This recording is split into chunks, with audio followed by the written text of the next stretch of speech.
as movimentações em torno de Eduardo Bolsonaro e as movimentações dele nos Estados Unidos para as sanções com o ministro Alexandre de Moraes, né, Lê? Eu estava lendo aqui na coluna de colegas do Globo que a previsão é de que saia alguma movimentação disso ainda essa semana, mas o impacto eleitoral aqui no Brasil também é o que mais a gente discute nessa história, né? Bom dia para você. Bom dia, Natália. Bom dia, Sakamoto.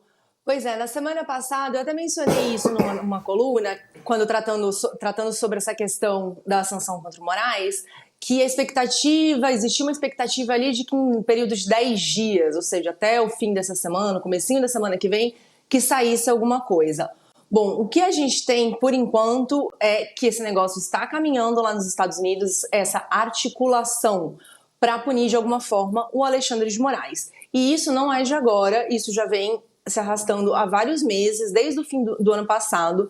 No começo do ano, inclusive, antes da posse do Donald Trump, a gente contou aqui no UOL que os deputados estavam indo para a posse para pedir algum tipo de sanção contra o Moraes. Enfim, esse cenário já vem sendo trabalhado. E por que essa explicação? Porque dentro desse contexto, a gente tem o Eduardo Bolsonaro despontando como um potencial candidato à presidência da República em 2026. O que acontece? Essa aposta, essa questão da sanção, da punição contra o Alexandre de Moraes é uma das principais apostas, é a principal pauta do Eduardo Bolsonaro e a principal aposta dele para fortalecer o nome dele nessa candidatura, nessa possível candidatura presidencial no ano que vem. Ele já vem trabalhando sobre isso há vários meses e tal. Só que agora que o negócio começou a andar, mais ou menos umas 2, 3 semanas atrás, o governo americano se posicionou, falou oficialmente sobre isso, porque antes o que a gente vinha contando era sobre bastidor. Pois bem, na semana passada, o Eduardo deu uma entrevista à revista Veja, depois ele gravou um vídeo falando o quê? Que ele se coloca à disposição para esta missão, entre aspas. Caso seja uma missão que o pai dele, o Jair Bolsonaro, decida que ele tem que cumprir, ele vai encampar e cumprir. Bom, conversando com aliados de diferentes alas ali do entorno do Eduardo Bolsonaro, o que eu ouvi? O Eduardo, sim, é um nome forte, é um nome importante. De fato, se acontecer alguma sanção, ele vai ganhar mais força. Só que o que acontece? Ele ainda tem alguns pontos. Como ele está amadurecendo no ambiente da política, é difícil fazer contato com ele, não é fácil ligar, mandar uma mensagem, ele responder ali na hora. E isso são coisas que dificultam um pouco o contato político com ele. E ele é muito voltado a uma pauta da família Bolsonaro e a pauta internacional, que é isso que ele vem trabalhando ao longo dos últimos anos.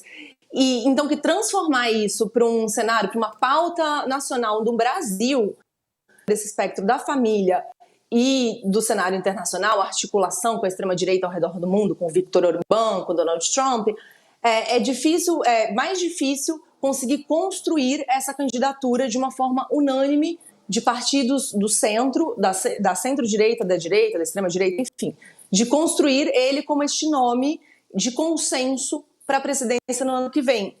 Então, outros nomes seriam mais fáceis de fazer essa construção, como o da Michelle Bolsonaro e do Tarcísio.